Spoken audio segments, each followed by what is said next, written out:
Hello friends, आज देखिए बच्चों, हम लोग इलास्टिसिटी का अगला टॉपिक पढ़ेंगे बच्चों। Types of modulus of elasticity, यानी बच्चों प्रत्यास्था गुणांक के प्रकार। प्रत्यास्था गुणांक हुक्स लॉ बच्चों हम लोग पिछले लेक्चर में पढ़ चुके थे, ठीक है।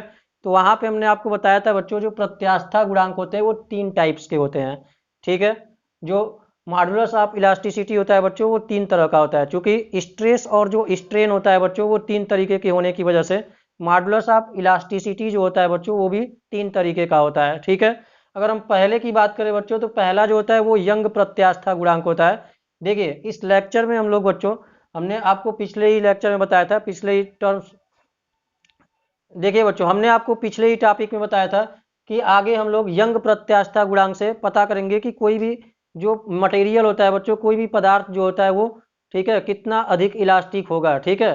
तो यंग प्रत्यास्था गुणांक से हम पता करते हैं बच्चों, किसी का भी पदार्थ का बच्चों प्रत्यास्था गुणांक या यंग प्रत्यास्था गुणांक अधिक होता है, ठीक है, वो उतना ही अधिक बच्चों क्या होता है, इलास्टिक होता है, ठीक है। तो आज हम लोग चेक करेंगे यंग प्रत्यास्था गुणांक से बच्चों कि स्टील, ठीक है बच्चों, मोर इलास्टिक क्यों होता है रबर की अपेक्षा। आया समझ में, ठीक है। तो समझते हैं बच्चों यंग प्रत्यास्था गुणांक क्या होता है। आया समझ में।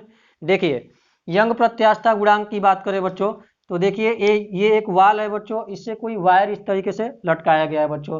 तो मान लेते हैं कि बच्चों इसके ऊपर फोर्स लगाया गया है। फोर्स लगाने की वजह से बच्चों एक्सटर्नल फोर्स मान लीजिए एफ और ये एफ मान लेते हैं बच्चों, यहाँ पे एफ जो है कोई भार लटकाने की वजह से मान लेते हैं कि इस पर बच्चों एम द्रव्यमान का एक पिंड लटका दिया गया है, ठीक है। तो एम द्रव्यमान का पिंड लटकाएंगे बच्चों, तो इसका जो भार होगा वो एम जी नीचे की ओर वर्क करेगा, ठीक है। और यही एक्सटर्नल फोर्स की तरह बिहेव करेगा बच्चों।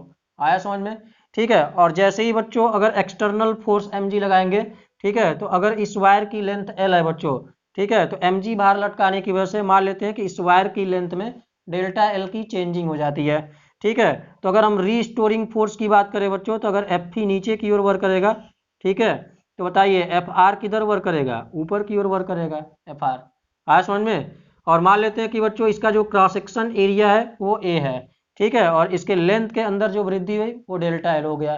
तो अगर हमको इसका डेफिनेशन देना है बच्चों यंग प्रत्यास्था गुणांक की अगर हम बात करें, ठीक है, तो बोलते हैं बच्चों लघु विकृतियों की सीमा के भीतर, ठीक है। अब देखिए लघु विकृतियों की सीमा का मतलब क्या है बच्चों, लिमिट ऑफ इलास्टिसिटी तक बच्चों, यानी जहां तक हुक्स लॉ फॉलो होता है बच्चों, जिसको हमने stress is proportional to strain बताया था। प्रतिबल जहां तक बच्चों विकृति के समानुपाती होती है, लिमिट ऑफ प्रोपोर्शनैलिटी तक, इसलिए बोला जाता है बच्चों लघु विकृतियां, स्मॉल डिफॉर्मेशन के लिए बच्चों, यानी जहां तक हुक्स लॉ फॉलो होता है बच्चों, ठीक है, वहां तक की हम बात करते हैं। तो इसीलिए बोलते हैं बच्चों लघु विकृतियों की सीमा के भीतर किसी भी पदार्थ के, ठीक है बच्चों, अनुदैर्ध्य प्रतिबल और अनुदैर्ध्य विकृति का जो अनुपात होता है उसी को हम क्या कहते हैं, यंग प्रत्यास्था गुणांक कहते हैं। आया समझ में। इसी तरीके से बच्चों आगे देखेंगे तो स्पर्श रेखीय प्रतिबल और स्पर्श रेखीय विकृति हमने आपको पढ़ाया था, ठीक है। तो वहां से आपका दूसरा प्रत्यास्था गुणांक आ जाएगा, ठीक है। आगे बच्चों देखेंगे तो आयतन प्रतिबल और आयतन विकृति पढ़े थे, तो वहां से आयतन प्रत्यास्था गुणांक आ जाएगा, ठीक है, और फिर दृढ़ता गुणांक आ जाएगा। तो तीन टाइप्स का इस तरीके से हो जाएगा।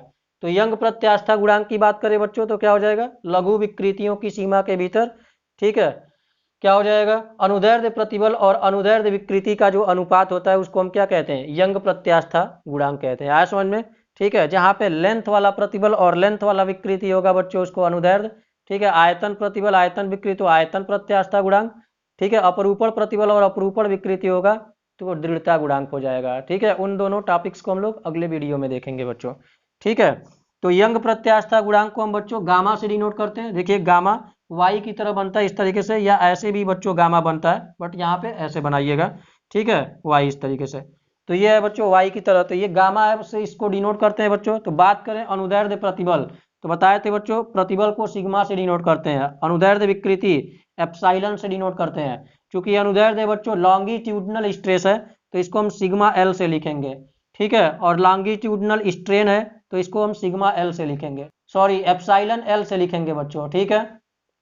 देखिए तो y इज इक्वल टू बात करें बच्चों, तो y इज इक्वल टू यहाँ से कितना हो जाएगा, या gamma is equal to Y नहीं बोलिएगा, ठीक है। तो एप्साइल तो गामा इज इक्वल टू बच्चों कितना हो जाएगा, तो गामा इज इक्वल टू देखिए सिग्मा एल की बात करें, अनुदैर्ध्य प्रतिबल का फार्मूला, कोई भी प्रतिबल हो बच्चों, फार्मूला क्या होगा, एफ अपान ए, ठीक है। अनुदैर्ध्य विकृति की बात करें बच्चों तो हमने बताया था विकृति मतलब लंबाई वाला, अनुदैर्ध्य का मतलब, ठीक है। तो लंबाई में परिवर्तन या लंबाई में वृद्धि अपान क्या हो जाएगा, प्रारंभिक लंबाई, ये फार्मूला हो जाएगा। तो यहाँ से बच्चों गामा की वैल्यू क्या हो जाएगी, गामा की वैल्यू की अगर बात करें तो ये हो जाएगा F into L upon A into क्या हो जाएगा, डेल्टा एल। ये आपका गामा का फार्मूला हो जाएगा बच्चों यहाँ से, ठीक है। Gamma is equal to F L upon A into क्या हो जाएगा, डेल्टा एल, ठीक है, यंग प्रत्यास्थता गुणांक।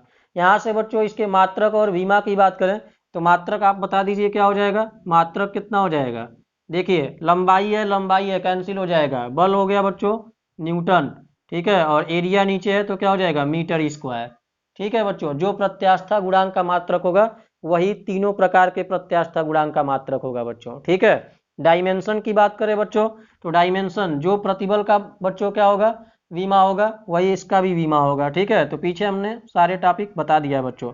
तो विमा की अगर बात करें बच्चों तो विमा यहाँ से कितना हो जाएगा, देखिए न्यूटन है बच्चों, तो न्यूटन का होता है mL/t-2 और नीचे बच्चों मीटर स्क्वायर यानी एल स्क्वायर। तो यहाँ से बताइए क्या आएगा, एल से एल कैंसिल हो जाएगा तो mL/t-2 हो जाएगा। ये आपका बच्चों क्या गामा का विमा हो जाएगा, ठीक है, यानी यंग प्रत्यास्था गुणांक का mL/t-2, ठीक है। यहाँ से बच्चों देखिए आगे यंग प्रत्यास्था गुणांक की बात करें बच्चों, ठीक है, तो आप इस सारणी में देखेंगे, ठीक है। तो इस सारणी से आप देखेंगे बच्चों तो जितने भी मेटल्स हैं, ठीक है, उनकी जो यंग प्रत्यास्था गुणांक है बच्चों वो सबसे अधिक देखने को मिलेगी। और हमने आपको बताया बच्चों कि यंग प्रत्यास्था गुणांक जिस भी पदार्थ का सबसे अधिक होगा वो मोर इलास्टिक कहलाएगा, ठीक है। जैसे देखिए बच्चों इसमें स्टील की बात करें तो स्टील की अगर बात करें तो 0.1 सेंटीमीटर स्क्वायर का जो अगर क्रॉस सेक्शन एरिया का बच्चों अगर हम स्टील लेते हैं, ठीक है, देखिए यहाँ पे देखते हैं, यहाँ पे देखिए 0.1 सेंटीमीटर स्क्वायर के अगर स्टील की बात करें बच्चों, ठीक है, स्टील का पदार्थ है उसका क्रॉस सेक्शन एरिया अगर 0.1 सेंटीमीटर स्क्वायर है, ठीक है। तो इसके अंदर विकृति उत्पन्न करने के लिए बच्चों जो हमको स्ट्रेस लगाना पड़ता है, जो प्रतिबल लगाना पड़ता है, ठीक है, और वो भी विकृति कितना 0.1% का विकृति उत्पन्न करने के लिए बच्चों, ठीक है, 0.1% का इसके अंदर बच्चों क्या करने पर स्ट्रेन पैदा करने के लिए, ठीक है, परिवर्तन करने के लिए बच्चों जो उनको फोर्स लगाना पड़ता है लगभग बच्चों कितना 2000 न्यूटन का फोर्स लगाना पड़ता है। सोच लीजिए कितना एक्सटर्नल फोर्स लगाना पड़ता है, ठीक है। इससे हमने आपको बताया था बच्चों इलास्टिसिटी में कि कैसे हम पहचान करेंगे कि कौन ज़्यादा इलास्टिक है बच्चों। तो बताया था जहां पर एक्सटर्नल फोर्स बच्चों ज़्यादा लगाना ज़्यादा लगाना पड़ता हो बच्चों चेंज करने के लिए, ठीक है, उसके आकार और आकृति में परिवर्तन को चेंज करने के लिए एक्सटर्नल फोर्स जहाँ पे ज़्यादा लगाना पड़ेगा, ठीक है, वो मोर इलास्टिक कहलाएगा। देख रहे हैं 0.1 सेंटीमीटर स्क्वायर का अगर स्टील की बात करें बच्चों तो उसके अंदर 0.1% का चेंज करने के लिए 2000 न्यूटन बल की आवश्यकता पड़ती है बच्चों। आया समझ में, ठीक है। इसी तरीके से आगे बात करें बच्चों तो इतने ही शेप का बच्चों, इतने ही क्रॉस सेक्शन एरिया का, ठीक है, अगर हम बात करें बच्चों इतने ही क्रॉस सेक्शन एरिया के, अगर हम बात करें बच्चों इतने ही क्रॉस सेक्शन एरिया के एल्यूमिनियम की बात करें बच्चों, ठीक है, ब्रास की बात करें बच्चों, पीतल की बात करें, ठीक है, तांबे की बात करें बच्चों, कापर का, ठीक है। तो एल्यूमिनियम को चेंज करने के लिए बच्चों, तो एल्यूमिनियम को चेंज करने के लिए बच्चों, ठीक है, इसके अंदर 0.1% का चेंज लाने के लिए बच्चों इसमें लगभग 690 न्यूटन बल की आवश्यकता होती है, ठीक है। ब्रास का चेंज करने के लिए बच्चों इसमें लगभग 900 न्यूटन बल की आवश्यकता होती है और कापर का चेंज करने के लिए बच्चों लगभग 1100 न्यूटन बल की आवश्यकता होती है, ठीक है, इतना ही चेंज लाने के लिए बच्चों। तो आप देखेंगे बच्चों इन सभी मेटल्स में, ठीक है, स्टील के अंदर बच्चों स्टील का अगर 0.1 सेंटीमीटर स्क्वायर का क्रॉस सेक्शन है एरिया है बच्चों उसके वायर का, ठीक है, तो 0.1% का चेंज लाने के लिए सबसे अधिक इन सब के रिस्पेक्ट में बच्चों सबसे ज्यादा बल स्टील के लिए लगाना पड़ेगा बच्चों, एक्सटर्नल फोर्स 2000 न्यूटन का। आया समझ में, ठीक है। और हमने आपको बताया बच्चों जहां पर एक्सटर्नल फोर्स ज्यादा होगा, ठीक है, तो उस पदार्थ की इलास्टिसिटी क्या होगी, ज्यादा होगी। इस वजह से बच्चों स्टील देखेंगे तो इन सभी की अपेक्षा क्या होगा, ज्यादा इलास्टिक होगा। यही वजह होती है बच्चों ऊंचे जो भवन होते हैं बच्चों उसमें जो भी, ठीक है, उनमें मतलब जो भी लोहे के सामान लगाए जाते हैं, जैसे बच्चों पुलों की डिजाइन की बात करें, ठीक है, कहीं मशीन अगर लगाना है बच्चों उसमें अगर कुछ भी लगाना है हमको, ठीक है, तो वहां पे हम स्टील के पदार्थ का यूज करते हैं न कि एल्यूमिनियम ब्रास का, ठीक है बच्चों, ताकि वो ज्यादा से ज्यादा भार को बच्चों क्या कर सके, सहन कर सके, इलास्टिसिटी अधिक होने की वजह से। आया समझ में, ठीक है। तो ये है बच्चों यंग प्रत्यास्थता गुणांक। अभी हम मैथमेटिकली प्रूफ भी करेंगे बच्चों स्टील जो होता है वो रबर की अपेक्षा मोर इलास्टिक क्यों होता है। ठीक है बच्चों, देखिए इसमें तो ये हो गया बच्चों यंग प्रत्यास्थता गुणांक। इसी तरह से बच्चों इलास्टिसिटी को जांचने के लिए और भी बहुत सारे तरीके हैं। अगर बहुत सारे पदार्थ हैं बच्चों, ठीक है, अगर आप उनका गोली बनाते हैं बच्चों, ठीक है, अगर उसका ठोस गोला बनाते हैं, ठीक है, कंचा बनाते हैं, और उस कंचे को बच्चों अगर क्या करते हैं फर्श पे गिराते हैं, तो जो कंचा बच्चों सबसे ज़्यादा ऊपर जाएगा बच्चों, ठीक है, जिसका उछाल सबसे ज़्यादा होगा वो मोर इलास्टिक कहलाएगा बच्चों। जैसे बच्चों अगर देखा जाए तो हाथी के दांत की अगर बात करें, ठीक है, हाथी दांत जो होता है वो परफेक्टली इलास्टिक बॉडी होता है बच्चों। परफेक्टली इलास्टिक बॉडी में हमने बताया था, ठीक है बच्चों, जो अधिक कठोर होगा वो परफेक्टली इलास्टिक बॉडी होगा। आया समझ में? ठीक है, तो हाथी दांत की अगर बात करें बच्चों तो उससे अगर एक गोली बनाया जाए, ठीक है, रबर की एक गोली बनाई जाए और बच्चों एक गीली मिट्टी से अगर गोली बनाई जाए, तो आप देखेंगे हाथी दांत जो होता है बच्चों, ठीक है, अगर उसको फर्श पे तीनों को उछालेंगे तो सबसे ज्यादा हाथी दांत ऊपर उछलेगा बच्चों, रबर के गेंद की भी अपेक्षा बच्चों, ठीक है, देखेंगे तो। और वहीं पे गीली मिट्टी तो थोड़ा सा भी नहीं उछलेगा बच्चों, ठीक है। इस वजह से इन तीनों में अगर देखेंगे बच्चों, ठीक है, तो तीनों में हाथी दांत का यंग प्रत्यास्थता गुणांक अधिक मिलने की वजह से बच्चों, उछाल उसका ज्यादा मिलने की वजह से उसकी इलास्टिसिटी क्या होगी, सबसे अधिक होगी। आया समझ में? तो कहीं पर भी अगर बच्चों बाल उछलने वाला अगर क्वेश्चन आपसे पूछता है तो जिसका उछाल सबसे ज्यादा होगा बच्चों उसकी इलास्टिसिटी क्या होगी, सबसे ज्यादा होगी। ठीक है, इसी तरीके से बच्चों देखिए ये एक सेटअप है बच्चों, ठीक है, किसी भी वायर का अगर हमको, किसी भी मटेरियल का अगर हमको यंग प्रत्यास्थता गुणांक निकालना है तो कैसे हम उसका यंग प्रत्यास्थता गुणांक फाइंड करेंगे। आया समझ में? देखिए इसमें क्या है बच्चों, एक सेटअप है जिसमें एक रिफरेंस वायर होता है, संदर्भ तार, और एक प्रायोगिक तार होता है जिसमें हम एक्सपेरिमेंट करते हैं, ठीक है, जिसके अंदर हम चेंज करते हैं बच्चों, जिनके अंदर हम प्रयोग करते हैं, ठीक है। और इन दोनों वायर का जो लेंथ होता है बच्चों दोनों आइडेंटिकल होते हैं, ठीक है, दोनों एक समान रूप से, इनकी रेडियस, इनके क्रॉस सेक्शन, इसके लेंथ सब एक समान रूप से होते हैं, ठीक है। स्टार्टिंग में बच्चों क्या किया जाता है, इनके ऊपर बच्चों क्या किया जाता है, 1-1 किलोग्राम भार का, ठीक है, दोनों समान रूप से इस पे रख दिया जाता है ताकि ये बच्चों इनके अंदर स्ट्रेच बना रहे, तनन बना रहे बच्चों, ठीक है, तने रहे, ठीक है, इसलिए इसके ऊपर भार लटका दिया जाता है, ठीक है। रिफरेंस वायर में देखेंगे बच्चों तो 1 मीटर स्केल होता है, ठीक है। और एक्सपेरिमेंटल वायर में जो प्रायोगिक वायर है बच्चों उसके अंदर हम क्या करते हैं, अलग अलग भार को बढ़ाते हैं बच्चों धीरे धीरे, ठीक है। तो धीरे धीरे जब भार बढ़ाएंगे बच्चों तो देखेंगे तो इसके अंदर खिंचाव आएगा, और इसके अंदर बच्चों एक क्या होता है, वर्नियर स्केल लगा होता है जो इनके बीच के गैप को मेजर करने के काम में आता है, ताकि कि इसके अंदर अगर हम भार बढ़ाए हैं बच्चों, ठीक है, तो इसकी लेंथ के बीच कितना परिवर्तन देखने को मिलेगा। आया समझ में? तो यहाँ से हम रीडिंग नोट कर लेते हैं बच्चों, ठीक है।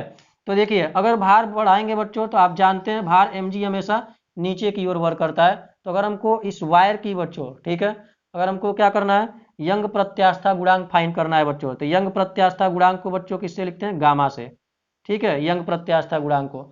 तो गामा इज इक्वल टू, अभी देखिए यहाँ पे फार्मूला पढ़ाए, F L upon A into delta L. तो एफ की वैल्यू बच्चों यहाँ पे क्या हो जाएगी, देखेंगे तो एफ की वैल्यू हो जाएगी mg, तो इस एफ के जगह पे आप क्या लिख लीजिए, mg लिख लीजिए, ठीक है। लेंथ बच्चों इसका मान लीजिए एल था तो mg एल हो जाएगा, ठीक है। ए इंटू डेल्टा एल, रेडियस अगर बच्चों इसका आर है, या इसी का बच्चों क्रॉस सेक्शन एरिया अगर ए, और रेडियस अगर क्या है बच्चों आर है, ठीक है। तो ए बच्चों कैसा होगा, किसी भी वायर का क्रॉस सेक्शन देखेंगे बच्चों तो सर्कुलर होगा, और सर्कल का एरिया पाई आर स्क्वायर होगा। तो ए के जगह पे बच्चों यहाँ पे क्या हो जाएगा, पाई आर स्क्वायर, और बच्चों इसकी लेंथ के अंदर वृद्धि मान लीजिए डेल्टा एल है, ठीक है, तो ये कितना हो जाएगा, डेल्टा एल। तो यहाँ से बच्चों यंग प्रत्यास्थता गुणांक निकल जाएगा इस तरीके से। आया समझ में? देख लीजिए ये एनसीईआरटी में इस तरीके से ये सेटअप दिया हुआ है बच्चों, ठीक है। तो gamma is equal to M G L upon pi R square into delta L हो जाएगा बच्चों। आया समझ में? तो इस तरीके से बच्चों हम यंग प्रत्यास्थता गुणांक को समझ सकते हैं। आया समझ में? ठीक है, देख लीजिए बच्चों। देखिए बच्चों अब अगला टॉपिक हम पढ़ेंगे, जो स्टील होता है बच्चों वो रबर की अपेक्षा अधिक इलास्टिक क्यों होता है, यंग प्रत्यास्थता गुणांक से हम लोग प्रूव करेंगे, ठीक है। तो इरेज करते हैं बच्चों इनको, ठीक है, अगर आपको स्क्रीनशॉट लेना हो तो आप ले सकते हैं। चलिए बच्चों अब समझते हैं कि steel is more elastic than rubber कैसे प्रूव करेंगे, ठीक है। रबर की अपेक्षा स्टील अधिक प्रत्यास्थ होता है, यंग प्रत्यास्थता गुणांक से हम लोग प्रूव करेंगे। ठीक है, देखिए इसके लिए बच्चों एक सेटअप है जिसमें मान लेते हैं कि बच्चों ये रबर है, ठीक है, ये रबर है, ठीक है बच्चों, और ये स्टील है का वायर है, ठीक है, दो है बच्चों वायर, एक रबर का वायर और एक स्टील का वायर, दोनों की लेंथ मान लेते हैं बच्चों इक्वल है, L R is equal to क्या है बच्चों, L S is equal to L मान लेते हैं, ठीक है, और दोनों का जो रेडियस है बच्चों, ठीक है, दोनों का जो रेडियस है, रबर का जो रेडियस है, स्टील का जो रेडियस है वो भी इक्वल है। कहने का मतलब दोनों के क्रॉस सेक्शन एरिया क्या है, एक समान है बच्चों, ठीक है। देखिए तुलना करना है बच्चों, तो दोनों का लेंथ सेम लेना पड़ेगा, दोनों का क्रॉस सेक्शन एरिया सेम लेना पड़ेगा बच्चों, ठीक है, तभी हम कंपेयर कर पाएंगे। आया समझ में? ठीक है, तो देखिए अब दोनों का हम क्या करते हैं बच्चों, दोनों की लेंथ और दोनों का रेडियस हमको पता हो चुका है, ठीक है, तो हम क्या कर सकते हैं बच्चों, इसके ऊपर समान द्रव्यमान का भार लटकाकर चेक करेंगे बच्चों कि किसका यंग प्रत्यास्थता गुणांक अधिक होगा। तो जिसका यंग प्रत्यास्थता गुणांक अधिक आएगा बच्चों, उसी की इलास्टिसिटी क्या होगी, अधिक होगी, ठीक है, ध्यान दीजिए। तो अगर देखें बच्चों, तो अगर मान लीजिए अगर हम इस पर m द्रव्यमान का एक भार लटकाते हैं mg, उसी तरीके से बच्चों इस पर m द्रव्यमान का भार लटकाते हैं mg, ठीक है, और ऊपर देखेंगे तो mg अगर नीचे वर्क करेगा बच्चों, तो Fe रीस्टोरिंग फोर्स आप जानते हैं ऊपर वर्क करेगा, रीस्टोरिंग फोर्स ऊपर वर्क करेगा, Fr जिसको बोलते हैं बच्चों, ठीक है।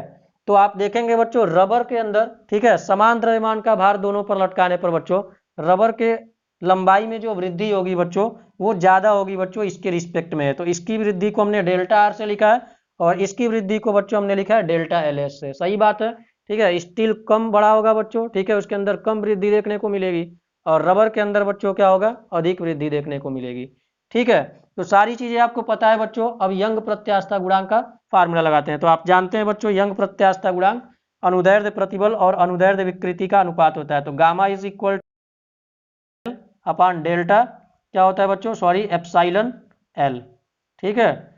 बताइए longitudinal stress upon longitudinal strain, ठीक है। तो यहाँ से आप वैल्यू फाइंड करेंगे बच्चों, तो जरा देखिए पहले हम स्टील की बात करते हैं, ठीक है, तो gamma S upon gamma R बच्चों, ठीक है, स्टील और रबर, ठीक है।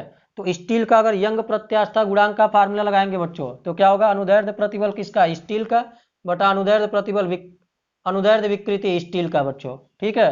तो Y S is equal to क्या फार्मूला होगा, एफ अपान ए होगा बच्चों, ठीक है, ये स्टील के लिए हम लगा रहे हैं बच्चों, ठीक है। आगे एफ अपान ए हो गया।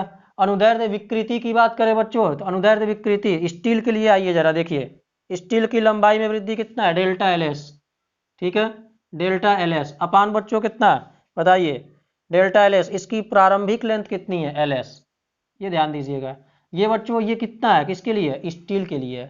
अब रबर पे आइए, रबर की बात करें बच्चों तो फोर्स अपान एरिया ये भी होगा, ठीक है, एफ अपान ए, एफ अप दोनों का सेम क्यों लिखे हैं, क्योंकि बच्चों दोनों पे समान द्रव्यमान का भार लटकाया गया है, ठीक है, एरिया भी दोनों का सेम है। आगे अनुदैर्ध्य विकृति बच्चों रबर के लिए, तो रबर की लेंथ में वृद्धि डेल्टा एल आर है, ठीक है, लंबाई में वृद्धि अपान क्या होगा, प्रारंभिक लंबाई, तो प्रारंभिक लंबाई बच्चों एल आर है, ठीक है। इसको जरा सॉल्व कर लीजिए, तो सॉल्व करेंगे बच्चों तो gamma S upon gamma R, ठीक है, रबर कितना आ जाएगा बच्चों, यहाँ से देखिए एफ अपान ए से बच्चों एफ अपान ए पूरा कैंसिल हो जाएगा, या थोड़ा सा इसको आप ऐसे लिख लीजिए, एफ इंटू एल एस अपान बच्चों कितना हो जाएगा, ए इंटू डेल्टा एल एस, ठीक है, ए इंटू डेल्टा एल एस, या एफ को आप क्या लिख सकते हैं बच्चों, एम जी, ठीक है, और ए को क्या लिख सकते हैं बताइए जरा, पाई किसका है बच्चों, स्टील के लिए है ना, तो स्टील के लिए तो क्या लिखेंगे बताइए, पाई आर क्या बच्चों, एस यानी स्टील का रेडियस, ठीक है, पाई आर एस का स्क्वायर। उसी तरीके से बच्चों इसका देखिए, ठीक है, ये अपान है एफ अपान ए, ठीक है, ध्यान दीजिएगा एफ अपान ए, तो ये एल आर ऊपर जाएगा, तो एफ के जगह पे क्या लिखेंगे, एम जी, ठीक है, एल आर हो गया बच्चों, तो एल आर को आप ऊपर भेज दीजिए, ठीक है, इस तरीके से। उसी तरीके से इसके एरिया की बात करें तो एरिया बच्चों कितना हो जाएगा, पाई, ठीक है, आर एस स्क्वायर, तो आर और किसका है बच्चों, रबर का, तो आर आर का स्क्वायर हो जाएगा, इंटू बच्चों कितना हो जाएगा, डेल्टा एल आर, ठीक है। देखिए यहाँ से एम जी कैंसिल हो जाएगा, ठीक है बच्चों। आगे ये पाई से पाई कैंसिल हो जाएगा, तो यहाँ से gamma S upon gamma R निकालेंगे बच्चों, तो कितना आएगा, देखिए जरा इसको हम सॉल्व करते हैं थोड़ा सा और, ठीक है, वैसे ये यहीं पर कट जाएगा बट थोड़ा सा हम देखिए, एल एस और बच्चों एल आर की जो वैल्यू है वो एल है, ठीक है, तो एल एस अभी फिलहाल लिख लेते हैं, ठीक है, वैसे तो यहीं पर आंसर आ जाता है, ठीक है, देखिए लेकिन हम थोड़ा सॉल्व कर लेते हैं, तो एल एस हो गया बच्चों, देखिए डेल्टा एल आर चला जाएगा बच्चों ऊपर, ठीक है, डेल्टा एल आर चला जाएगा ऊपर, ये आर आर बच्चों स्क्वायर चला जाएगा ऊपर, ठीक है, और ये वाला टर्म बच्चों जाएगा यहाँ पर, ठीक है। तो ये कितना हो जाएगा बच्चों आर एस स्क्वायर इंटू बच्चों कितना डेल्टा एल एस इंटू बच्चों कितना एल आर, ठीक है, ध्यान दीजिएगा ज़रा। तो यहाँ से गामा एस अपान बच्चों गामा आर कितना आ जाएगा, गामा स्टील और गामा आर कितना हो जाएगा बच्चों एल एस, ये एल हो गया, डेल्टा एल आर बच्चों डेल्टा एल आर ही रहेगा, और आर आर स्क्वायर, बताइए रबर का रेडियस स्टील का रेडियस दोनों रेडियस आर है, तो ये भी R square upon R S square, ये भी R square into delta L S into बच्चों रबर का लेंथ किसके बराबर है बच्चों एल के बराबर, तो ये भी एल, एल से एल कैंसिल, आर स्क्वायर से आर स्क्वायर कैंसिल, तो बताइए यहाँ से गामा स्टील और gamma rubber is equal to कितना आया बच्चों, यहाँ से आया डेल्टा एल आर अपान बच्चों कितना डेल्टा एल एस, ठीक है। यहाँ से देखेंगे बच्चों delta L R upon delta L S से, तो आप जानते हैं बच्चों समान द्रव्यमान का भार लटकाने पर जो रबर की लेंथ में वृद्धि है वो क्या होगा बच्चों ज़्यादा होगा किससे, स्टील से, डेल्टा एल एस से। तो जब ज़्यादा होगा बच्चों तो बताइए इसका अंश हो गया ज़्यादा बच्चों किससे, हर से, तो इसका भी अंश क्या होगा हर से ज़्यादा होगा। अगर आर एच एस जिस तरीके से बिहेव करेगा बच्चों उसी तरीके से एल एच एस भी बिहेव करेगा। आया समझ में? तो यहाँ से बच्चों इसलिए क्या हो जाएगा gamma S is equal to या ग्रेटर देन बच्चों, इक्वल नहीं, ठीक है, क्या हो जाएगा गामा आर। आया समझ में? तो यहाँ से ये प्रूफ हो जाएगा बच्चों, ठीक है। जिसका गामा ज़्यादा होगा, जिसका यंग प्रत्यास्था गुणांक बच्चों यंग मॉडुलस ऑफ इलास्टिसिटी ज़्यादा होगा वो मोर इलास्टिक होगा बच्चों, ठीक है। तो स्टील का यंग प्रत्यास्था गुणांक रबर के यंग प्रत्यास्था गुणांक से क्या हो गया अधिक हो गया, तो ये बच्चों क्या हो जाएगा मोर इलास्टिक। आपको करना कुछ नहीं है, स्टील और रबर का यंग प्रत्यास्था गुणांक निकाल लीजिए बच्चों, दोनों पर समान द्रव्यमान का भार लटका के, एफ अपान ए से एफ अपान ए ये पूरा कैंसिल हो जाएगा, एल एस से एल आर कैंसिल हो जाएगा, सीधा एक लाइन में बच्चों डेल्टा एल आर अपान क्या आ जाएगा डेल्टा एल एस। आया समझ में? ठीक है। तो आप जानते हैं समान द्रव्यमान का भार लटकाएंगे तो रबर में ज़्यादा वृद्धि देखने को मिलेगा और स्टील में कम वृद्धि देखने को मिलेगा, तो ये ग्रेटर हो जाएगा, इसका अंश हो गया इससे बड़ा बच्चों, तो इसका भी अंश क्या होगा इससे बड़ा होगा, ठीक है। तो आई होप बच्चों ये सारी चीज़ें बच्चों यंग प्रत्यास्था गुणांक से रिलेटेड सारी चीज़ें आपको अच्छे से समझ में आई होंगी। मिलते हैं नेक्स्ट वीडियो में, तब तक के लिए जय हिंद।